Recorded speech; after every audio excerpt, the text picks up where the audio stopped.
এতিমের সম্পদ ও আল্লাহর বিচার। এক সময় একটি ছোট শহরে বাস করত এক এতিম ছেলে, নাম তার ইয়াসিন।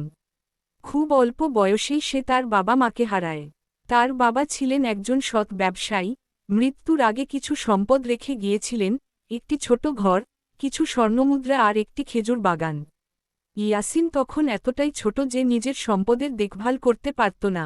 তাই শহরের এক প্রভাবশালী ব্যক্তি হাশেম তার অভিভাবক হয়ে দাঁড়াল। সবাই ভাবল, ভালোই হল, এতিমের দায়িত্ব একজন বড় মানুষ নিল। কিন্তু সময়ের সাথে সাথে হাশেমের অন্তর বদলে গেল। সে ইয়াসিনের সম্পদ নিজের মতো ব্যবহার করতে লাগল। খেজুর বাগানের আয় সে নিজের জন্য রাখত, আর ইয়াসিনকে দিত সামান্য খাবার আর পুরনো কাপড়। ইয়াসিন সব বুঝত, কিন্তু চুপ করে থাকত। প্রতিদিন রাতে সে হাত তুলে শুধু বলত, হে আল্লাহ, তুমি তো জানো আমি এতিম, তুমি আমার হক ফিরিয়ে দাও। বছরের পর বছর কেটে গেল। ইয়াসিন বড় হল, জ্ঞান অর্জন করল, কুরআনের শিক্ষা নিল। একদিন সে সাহস করে হাশেমের কাছে নিজের সম্পদের হিসাব চাইল। হাশেম রেগে গিয়ে বলল, এতদিন যা খেয়েছ সেটাই তোমার সম্পদ, কিন্তু আল্লাহর বিচার কেউ ঠেকাতে পারে না। কিছুদিন পর হাশেম হঠাৎ অসুস্থ হয়ে পড়ল। তার ব্যবসা ধ্বংস হল, সম্মান নষ্ট হল।